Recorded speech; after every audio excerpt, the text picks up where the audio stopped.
तो इसके पहले अपन बात कर चुके हैं कि संवर्धन क्या होता है और शोषण क्या होता है, दोनों की परिभाषा अपन देख चुके हैं। इसके बाद भी मैंने आपको बताया था भाई संवर्धन क्या होता है कि ऑक्सीजन को लेना और CO2 को बाहर निकालना, ये होता है संवर्धन।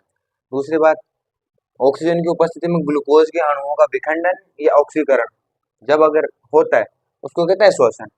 लेकिन अब अपन बात करेंगे आगे की, भाई दोनों में पहले तो फर्क देखेंगे, दोनों में अंतर कितना होता है, दोनों में क्या अंतर है, ये मेजर डिफरेंस की जो है वो अपन बात करेंगे दोनों के अंदर। तो अपन देखते हैं यहाँ पे कि जो संवर्धन होता है, जो संवर्धन है उसको आप देखो कि यह क्रिया कोशिकाओं के बाहर होती है।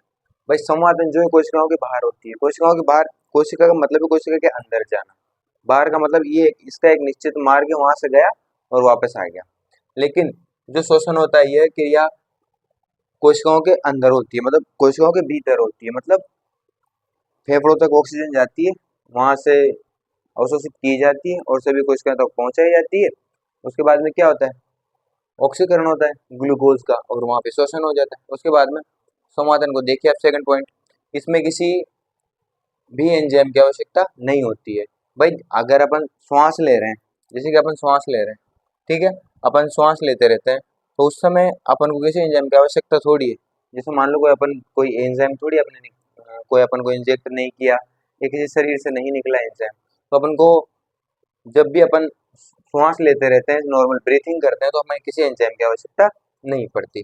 और जब शोषण में बात करते हैं भाई एंजाइम की जरूरत पड़ेगी नहीं पड़ेगी, तो शोषण में तो एंजाइम की आवश्यकता अवश्य पड़ेगी, एंजाइम के बिना कुछ होगा ही नहीं। क्योंकि जब तक आप एंजाइम की जरूरत पड़ेगी, जैसे मान लो आपने शोषण किया, ऑक्सीजन आपके फेफड़ों तक पहुंच गई, फेफड़ों तक पहुंचने के बाद में जब अवशोषण होगा वायु कोष्ठों के बाहर, जो श्लेष्म सॉरी जो कोशिकाओं का गुच्छ पाया जाता है, वहां से जब अवशोषण होगा तो वहां भी एंजाइमों की जरूरत है। आप जब कोशिकाओं में जब ऑक्सीजन पहुंच जाएगी और जब वहां पे दहन होगा ग्लूकोज का और ऑक्सीजन का, तो वहां भी किसके किसकी आवश्यकता पड़ती है, एंजाइमों की।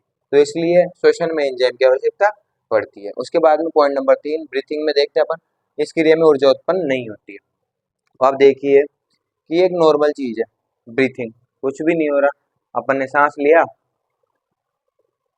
छोड़ा, इससे कोई ऊर्जा उत्पन्न नहीं होती है, ये एक पार्ट है, इसमें कोई ऊर्जा उत्पन्न नहीं हो रही है। लेकिन इसी के बाद अपन बात करते हैं श्वसन की, तो इस क्रिया में ऊर्जा उत्पन्न सॉरी यह एक जीव इस क्रिया में ऊर्जा उत्पन्न होती है। तो श्वसन में ऊर्जा उत्पन्न होती है, ये आपने देखा है। कैसे देखा है, हमने बात की थी उत्पाद में क्या बना था, CO2 प्लस जल प्लस ATP। अब CO2 यहाँ पे बनी, यहाँ पे रखते हैं अपन इसको, यहाँ CO2 प्लस जल प्लस ATP, भाई ऊर्जा निकले ना। अपन को किसकी आवश्यकता थी, यहाँ पे ATP की जरूरत थी अपन को। भाई अपना जो श्वसन का मुख्य उद्देश्य था वो क्या था, अपने द्वारा खाए गए भोजन का पाचन करना। भाई जैसे मान लिया अपन ने भोजन खा लिया, ठीक है, भोजन का पाचन हो गया, लेकिन जब तक ये रेस्पिरेशन या श्वसन नहीं होगा तब तक आपका भोजन किस काम का, आपका भोजन किसी काम का नहीं, वो पड़ा रहेगा ऐसे। अगर उसका जब तक ऑक्सीजन की उपस्थिति में उसका दहन नहीं होता है, उसका ऑक्सीडेशन नहीं होगा, तब तक आपका भोजन किसी काम में नहीं आएगा। इसलिए जब ऑक्सीजन पहुंची कहाँ पे, कोशिकाओं में, वहां पहले से क्या पहुंच गया था, पचा हुआ भोजन ग्लूकोज के रूप में। तो जब उसका ऑक्सीकरण किया गया शोषण सॉरी ऑक्सीजन की उपस्थिति में, तो क्या बना, कार्बन डाइऑक्साइड, जल और ATP। तो ऑक्सीजन से हमें क्या मिलती है, ऊर्जा मिलती है, जो किसके रूप में संग्रहित होती है, ATP के रूप में। मानव शरीर में ऊर्जा किसके रूप में संग्रहित होती है, ATP के रूप में, एडिनोसिन ट्राइफॉस्फेट। लेकिन जब भी मनुष्य ऊर्जा का उपयोग करना होता है तो इसको ADP में बदलना होता है, पहले ADP में बदलता है, साइकिल होती है हमारे शरीर में, तो उसको ADP में बदला जाता है, तो उसके बाद में अपन इसका उपयोग कर सकते हैं। और ये कहाँ पे इकट्ठी इकट्ठी होती है, माइटोकॉन्ड्रिया में। कोशिका का पावर हाउस किसको कहा जाता है, माइटोकॉन्ड्रिया को। तो ATP इकट्ठी कहाँ होती है, माइटोकॉन्ड्रिया में। अगला देखते हैं अपन ब्रीथिंग में, यह केवल एक भौतिक क्रिया है। अब भौतिक का मतलब है बाहर हो रही है, जैसे कोई फर्क नहीं पड़ता, हो रही है चल रही है, ठीक है, ये भौतिक क्रिया है। लेकिन ये एक जैव रासायनिक प्रक्रिया है। भाई संवर्धन की क्या, श्वास लिया और छोड़ दिया, चल रहा है, सभी में होता है, जानवरों में हो रहा है, इंसानों में हो रहा है, और भी सब में हो रहा है। उसके बाद में इधर आते हैं कि यह एक जैव रासायनिक प्रक्रिया है। भाई श्वसन तो जैव रासायनिक प्रक्रिया है। देखो आप, पहले ऑक्सीजन गई, ऑक्सीजन पहुंचने के बाद में श्वास नली, फिर फेफड़ों में, फिर वायु कोष्ठों में, फिर कोशिका गुच्छों में, फिर हृदय में, और फिर पूरे शरीर में पहुंची। शरीर में पहुंचने के बाद में वहां पे क्या हुआ, ग्लूकोज और ऑक्सीजन का ऑक्सीडेशन हुआ।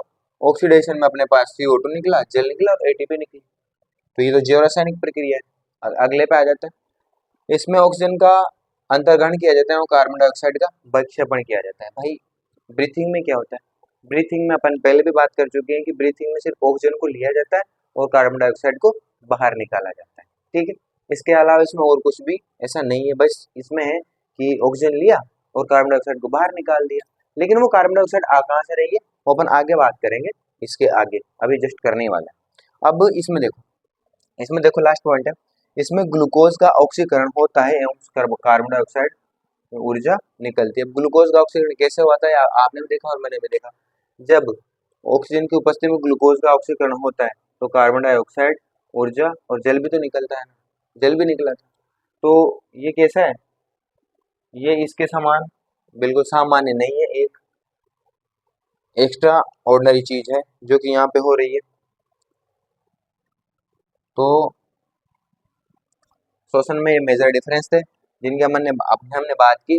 और उसके आगे अपन देखेंगे कि किस प्रकार ऑक्सीजन को फेफड़ों में ले जाया जाता है और किस प्रकार वहां से वापस कार्बन डाइऑक्साइड फेफड़ों में गई ऑक्सीजन, उसके बाद में कैसे उसको शरीर की एक एक कोशिकाओं तक पहुंचाया गया। ठीक है, उसके बाद अपन बात करेंगे कि भाई ऑक्सीजन तो पहुंचा दी, लेकिन अब ये जो कार्बन डाइऑक्साइड वहां पर बनी है इसको भी तो बाहर लाना जरूरी है।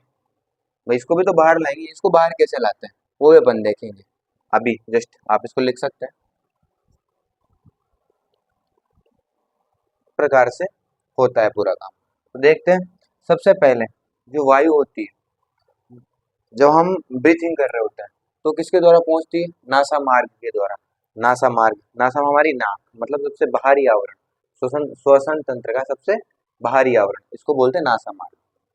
अब नासा मार्ग क्या होता है, नासा मार्ग में दो बाहरी छिद्र होता है जो सभी को दिखते हैं आंखों से। ठीक है, वो दोनों बाहरी छिद्र होते हैं, ये दोनों बाहरी छिद्रों में क्या होता है कि रोम युक्त संरचनाएं पाई जाती है।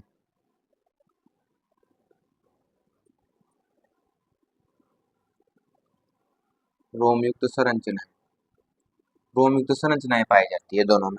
अब देखो जैसे हमारे नाकों में जो रोम पाए जाते हैं, जो हल्के हल्के, जो बिल्कुल हल्के हल्के से जो हेयर होते हैं, बाल होते हैं जो छोटे छोटे, उनका बहुत ज्यादा महत्व है हमारे श्वसन में। कैसे, जैसे मान लीजिए आप श्वास ले रहे हो, आप ऐसे तो किसी स्वच्छ स्थान पर आप बैठे हो तब आपको कोई फर्क नहीं पड़ता है ज्यादातर, लेकिन जैसे कि मान लो आप किसी धूल भरी जगह से निकल रहे हो या आप ऐसा कोई काम कर रहे हो तो उस समय आपके जो रोम होते हैं, नाक के अंदर जो रोम है आपके नासा मार्ग में, क्योंकि नासा मार्ग दो हैं आपके, दोनों नासा मार्ग में रोम होते हैं, तो बाहर से जाने वाले किसी बड़े कण को रोक देते हैं, धूल के कणों को रोक देते हैं, उसके बाद में कोई कीट विषाणु वायरस जो भी होता है अधिकतर को ये बाहर ही रोक लेते हैं। तो ये काम होता है नासा मार्ग का, और नासा मार्ग क्या करता है, वायु को ग्रहण करता है और आगे भेज देता है। उसके बाद में बात आती है ग्रसनी की।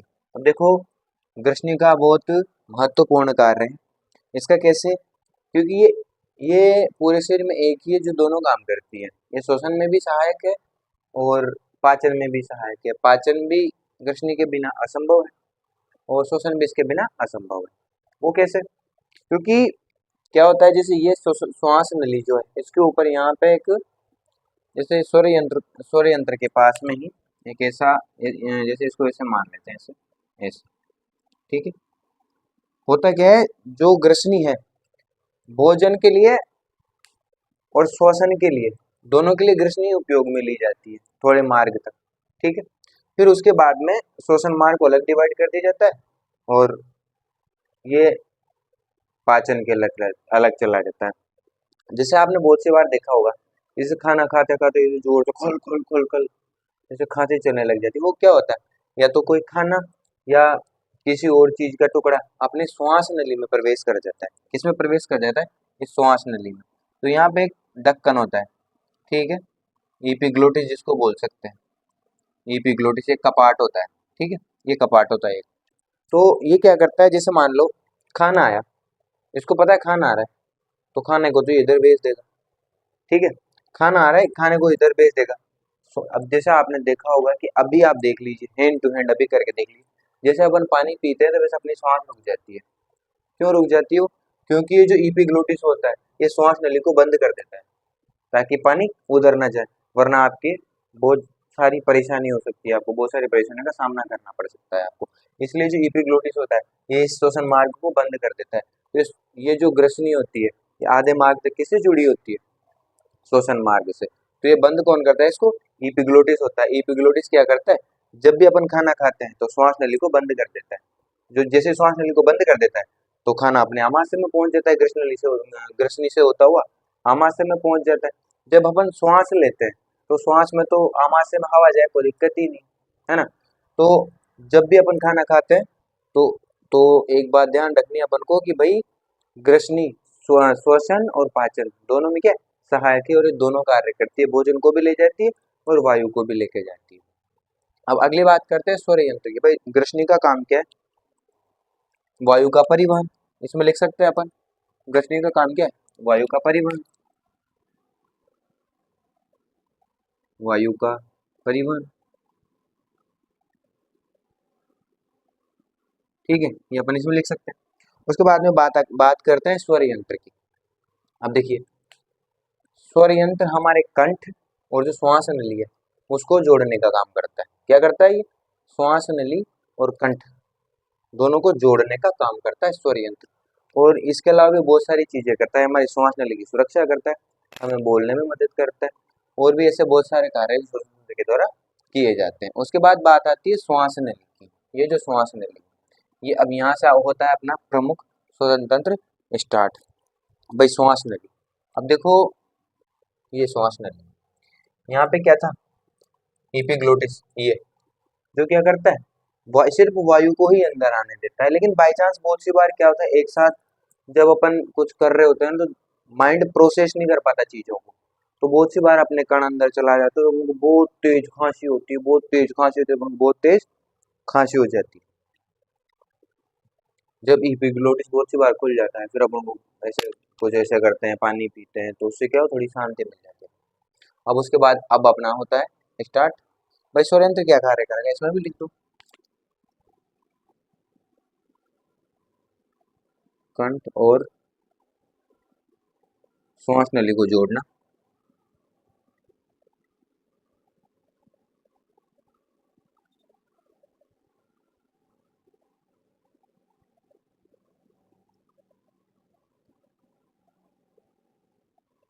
इसका काम हो गया, ठीक है, लिख सकते हैं आप।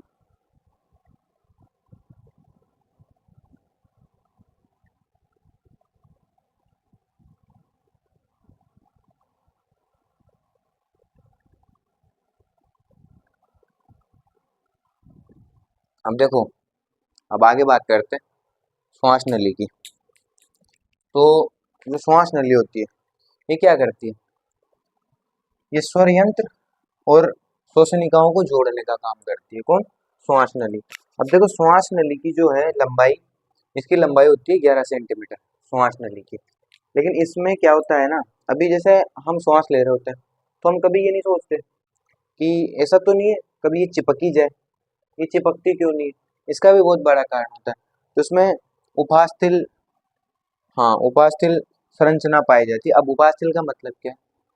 उपास्थि कपाट पाए जाते हैं। उपास्थि का मतलब जो पूर्णतया हड्डी भी नहीं है, अस्थि भी नहीं है, और बिल्कुल मांसल भी नहीं है, लेकिन पारदर्शी उपास्थि कपाट पाया जाता है। पारदर्शी उपास्थि कपाट जो इसको सिमटने नहीं देता है, किसको? श्वास नली को, ताकि अपनी श्वास नली चिपके नहीं और अपन निरंतर श्वास लेते रहें। तो ये क्या है? इसमें क्या होता है?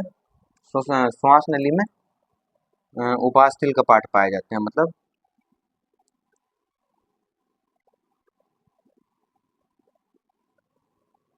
पारदर्शी कपाट। अभी कुछ ही दिनों पहले ये कह लें कि सबका जीवन एक तरह से रुक सा गया था, किसमें? कोरोना काल में। अब कोरोना क्या करता था? कोरोना क्या था भाई? कोरोना को अगर एक तरीके से देखा जाए, उसके ऊपर स्टडी जो की, उसको जब पढ़ा जाए, अगर आज की डेट में कोरोना के ऊपर स्टडी हुई है, जो भी स्टडी अब तक अवेलेबल है, अगर उसको पढ़ा जाए तो वो क्या था? वो एक जो साइनो वायरस होता है, जुकाम का वायरस होता है साइनो वायरस, उसी का एक अपर रूप है, बहुत खतरनाक रूप है वो। तो ये वो क्या करता था, कोरोना कोरोना इसी को संक्रमित करता था, श्वास नली को, यहाँ से श्वास नली को संक्रमित करता था कोरोना, यहाँ से पूरी को भर देता था, भर जाता था बुरी तरीके से। कोरोना इसमें बुरी तरीके से भर जाता है, इसमें बहुत बुरी तरीके से, पूरी श्वास नली में इसमें यहाँ से इसे भर जाता है बहुत बुरी तरीके से, बहुत बुरे तरीके से इसमें भर जाता है पूरे में कोरोना। तो वो इसको संक्रमित कर देता था, ठीक है। अब वो यहाँ भर गया तो फिर इन कोशिकाओं में भी जाएगा, अभी अपन इसी के ऊपर आ रहे हैं। तो अभी बात करेंगे कि वो किस प्रकार से संक्रमित करता था हमें। और उसके बाद में आ जाती है श्वसनिकाएं, श्वास नली की बात हो गई। और उसके बाद में श्वसनिकाएं। अब देखो श्वसनिकाएं क्या होती है, जैसे श्वास नली आई, अब हमारे शरीर में दो फेफड़े, अब दोनों फेफड़े जो हैं, दोनों फेफड़ों में हवा तो अलग अलग जगह से पहुंचानी पड़ेगी, तो दोनों से हवा कहाँ पहुंचाई जाती है, अलग अलग। तो श्वास नली के जो दो भाग हो जाते हैं उनको क्या बोला जाता है, उनको बोला जाता है श्वसनिकाएं, जो कि ये दोनों है, एक तो ये इधर आ गई और एक ये इधर आ गई, ठीक है, ये दोनों श्वसनिकाएं हैं। तो ये क्या करती है, दोनों फेफड़ों में वायु को फैलाने का काम करती है। अब उसके बाद में फेफड़ों में वायु पहुंच गई, अब आते हैं फेफड़ों के ऊपर। तो श्वसनिकाओं का कार्य क्या है, श्वसनिकाओं का कार्य क्या है, श्वसनिकाओं का कार्य है फेफड़ों तक वायु को पहुंचाना, ठीक है। और ये दो भागों में विभाजित हो जाती है, और ये क्या करती है, जो वायु जो होती है, जो वायु हमने ग्रहण की है, उस वायु को इन कूपिकाओं तक पहुंचा देती है, इन कूपिकाओं तक ये श्वसनिकाएं वायु को पहुंचा देती है, श्वसनिकाएं, ठीक है। उसके बाद में क्या होता है, अब ये कूपिकाओं तक तो वायु पहुंच गई, अब इसके बाद में वो स्टार्ट होता है श्वसन। अब यहाँ पे क्या होता है कि अपने फेफड़ों की रक्षा के लिए प्लूरल मेम्ब्रेन पाई जाती है, प्लूरल मेम्ब्रेन। अब ये दो कार्य करते हैं, इसमें कोशिकाओं के बहुत सारे गुच्छे होते हैं, ये अपन यहाँ बना नहीं सकते, तो ये हमने ऐसे सिर्फ समझाने के लिए बनाई है कूपिकाएं। तो इन कूपिकाओं से बहुत सारी जो है अस्थियां, सॉरी, कोशिकाएं जुड़ी होती है। वो ये कोशिकाएं सीधी कहाँ जाके मिलती है, अपने अपना जो हार्ट होता है ऊपर, अपने हार्ट में सारी कोशिकाएं जाके यहाँ पे मिल जाती है। जैसे मान लो ये अपना हार्ट है, तो ये सारी जितनी भी कोशिकाओं के गुच्छे होते हैं सब यहाँ पे हार्ट में चले जाते हैं और वहां पे जाके सारी ऑक्सीजन को दे देते हैं। अब क्या होता है, जैसे ही श्वसनिकाओं से ऑक्सीजन, भाई गैसें तो पूरी आएंगी, अंदर गैस तो सभी आएंगी, जैसे वातावरण में कार्बन डाइऑक्साइड है, नाइट्रोजन है, और भी बहुत सारी कार्बन डाइऑक्साइड और ऑक्सीजन है, तो ऑक्सीजन भी अंदर आती है, ठीक है। अब ऑक्सीजन भी अंदर आई, लेकिन इन्होंने किसको ग्रहण किया, सिर्फ ऑक्सीजन को। ये किसको ग्रहण करती है, श्वसनिकाएं अंदर लेकर कूपिकाएं किसको ग्रहण करती है, सिर्फ ऑक्सीजन को ग्रहण करती है। ऑक्सीजन को ग्रहण करने के बाद में कूपिकाओं के द्वारा कहाँ भेज दिया गया, यहाँ पे कोशिकाओं के बहुत बड़े बड़े गुच्छे, मतलब इनके बाहरी आवरण में बहुत सारे कोशिकाओं के गुच्छे पाए जाते हैं, बहुत सारे कोशिकाओं के गुच्छे। तो ये क्या करते हैं, ये कोशिकाओं के गुच्छे उस कार्बन सॉरी ऑक्सीजन को अवशोषित करके और हमारे हृदय तक पहुंचा देते हैं। हृदय तक पहुंचाने के बाद में वहां पे ब्लड में वो पंप कर दी जाती है, और फिर उसको जो है क्या बोलते हैं उसको, हीमोग्लोबिन, हीमोग्लोबिन सभी कोशिकाओं तक ऑक्सीजन को पहुंचा देता है, ठीक है। तो अब बात आती है कूपिकाओं की। भाई कूपिकाएं, तो इनका श्वसन में बहुत अहम रोल होता है, क्योंकि ये अंतिम छोर होता है किसका, फेफड़ों के किसी भाग का, ठीक है। तो इन्हीं कोशिकाओं से जो जितनी भी कोशिका गुच्छ होती है, वो सारी कोशिका गुच्छ किससे जुड़ी होती है, इन कोशिकाओं से, और इन्हीं कोशिकाओं से वो ग्रहण करती है ऑक्सीजन को, और ऑक्सीजन को ग्रहण करके और हमारे हृदय तक पहुंचा देती है। हृदय तक पहुंचाने के बाद में फिर ये सभी कोशिकाओं तक पहुंचा दी जाती है। अब एक बात और करते हैं कि जो प्लूरल मेम्ब्रेन जो होती है, ये प्लूरल मेम्ब्रेन हमारे बाहरी आगतों से हमारे हृदय की सुरक्षा करती है। हमारे हृदय की सुरक्षा कौन करती है, हमारे हृदय की और फेफड़ों की सुरक्षा करती है प्लूरल मेम्ब्रेन। किससे, बाहरी आगतों से, कभी गिर गए। अब देखो, अब जो श्वसन में सबसे महत्वपूर्ण बात है वो अब अपन करेंगे कि हमारे फेफड़ों में इतनी क्षमता नहीं होती है कि वो श्वसन या हवा को वो अंदर बाहर कर सके, ठीक है।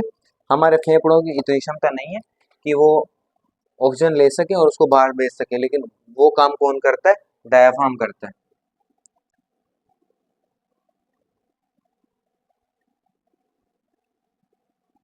कौन करता है, डायाफ्राम करता है, ठीक है।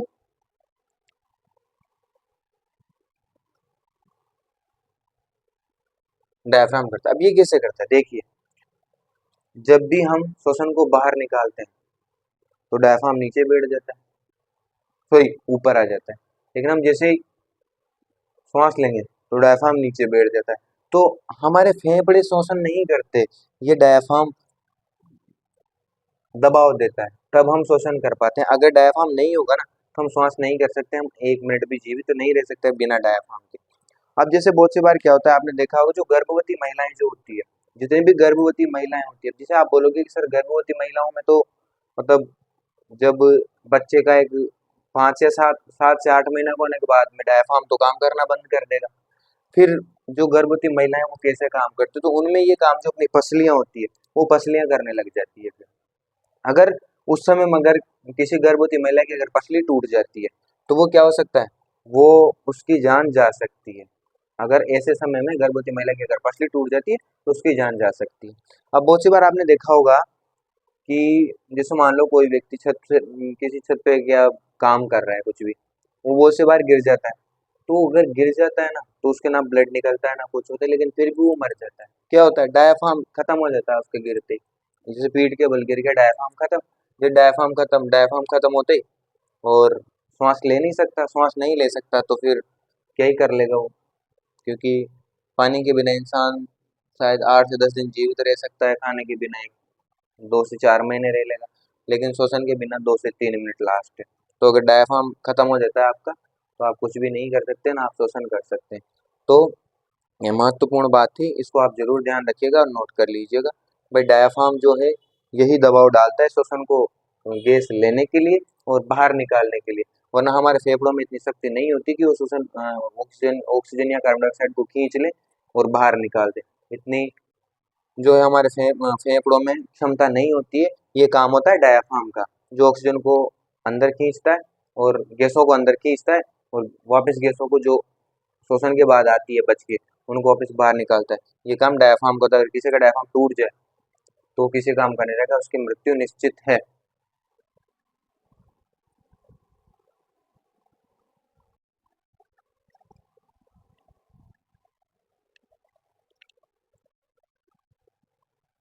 तो अब हम बात करेंगे कि किस प्रकार से CO2 का परिवहन होता है। टाइम खराब ना हो, वीडियो ज़्यादा लंबी ना हो, इसलिए इसको मैंने पहले लिख दिया है ताकि आप लोग जल्दी से उतारना भी चाहें तो आप बाद में उतार सकते हैं इसको, देखना। अब CO2 का परिवहन परिवहन निम्न प्रकार से होता है। देखो कैसे होता है, हीमोग्लोबिन के माध्यम से। जो ऑक्सीजन को कौन लेके गया था, ऑक्सीजन को हमारे फेफड़ों की कूपिकाओं से लेके कौन गया था, वो यहाँ पे गया हार्ट में। कौन, ऑक्सीजन हार्ट में पहुंचे, हार्ट में से ऑक्सीजन को लेके कौन गया था, हीमोग्लोबिन। एक हीमोग्लोबिन का अणु 4 ऑक्सीजन को लेके गया था, ये हीमोग्लोबिन का एक अणु था, ये 4 ऑक्सीजन को लेके गया था, ऐसे गया था ना। लेकिन ये उधर से इतनी CO2 वापस नहीं लाता है, 10 से 20% मात्रा में CO2 वापस लेके आता है, सिर्फ 10 से 20% CO2 ये वापस लेके आता है। ठीक है, तो ये फेफड़ों से और कोशिकाओं तक वापस, कोशिकाओं कोशिकाओं में जो ऑक्सीजन गई होती है तो वहाँ पे क्या होता है, वहाँ पे दहन होता है, ऑक्सीकरण होता है, ग्लूकोज ग्लूकोज का ऑक्सीजन होता है, ऑक्सीकरण होता है ऑक्सीजन की उपस्थिति में। तो क्या निकलता है, कार्बन डाइऑक्साइड और जल। तो उस कार्बन डाइऑक्साइड को लेके ये कोशिकाओं से और फेफड़ों तक आता है। सिर्फ 10 से 20% कार्बन डाइऑक्साइड का परिवहन कौन करता है, हीमोग्लोबिन करता है। फिर प्लाज्मा में घुलकर, अब कुछ परसेंट प्लाज्मा में घुलकर आती है, तो रक्त प्लाज्मा में कार्बन डाइऑक्साइड के घुलने पर कार्बनिक अम्ल का निर्माण होता है। किसका निर्माण होता है, कार्बनिक अम्लों का निर्माण होता है। किसमें, रक्त प्लाज्मा में कार्बन डाइऑक्साइड के घुल जाने से। क्योंकि क्या होता है, कार्बन डाइऑक्साइड घुलनशील होती है, बहुत जल में बहुत जल्दी घुल जाती है क्या, कार्बन डाइऑक्साइड, तो इसलिए ये घुलनशील होती है ना, तो ये कार्बनिक अम्ल का निर्माण कर लेती है प्लाज्मा के साथ मिलकर, क्योंकि उसमें क्या होता है, कार्बनिक चीजें मौजूद होती है प्लाज्मा में, इसलिए कार्बनिक अम्लों का निर्माण कर लेती है। और ये समथिंग 7% कार्बन डाइऑक्साइड का परिवहन करती है। कौन, प्लाज्मा परिवहन करता है। अब अगला आता है बाइकार्बोनेट के रूप में। तो बाइकार्बोनेट के रूप में पोटेशियम और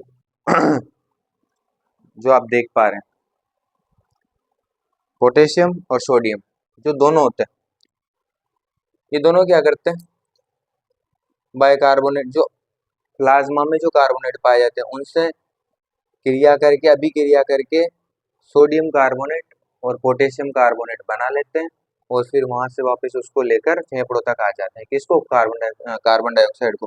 और ये सबसे ज्यादा उसका परिवहन करते हैं 70%, क्योंकि प्लाज्मा में कार्बोनेट पाए जाते हैं। उन कार्बोनेट से पोटेशियम और सोडियम दोनों क्रिया करके और सोडियम कार्बोनेट और पोटेशियम कार्बोनेट बना लेते हैं और दोनों वापस फेफड़ों तक, कोशिकाओं से फेफड़ों तक वापस कार्बन डाइऑक्साइड को सबसे ज्यादा कौन लेके आते हैं? बाइकार्बोनेट के रूप में ये लेके आते हैं। ठीक है, थैंक यू। और चैनल को सब्सक्राइब करें, लाइक करें, शेयर करें और कमेंट करें। Thank you. और कहाँ अगर कोई गलती है तो मुझे भी कमेंट करके बताएं ताकि मैं आगे से ध्यान रखूँ।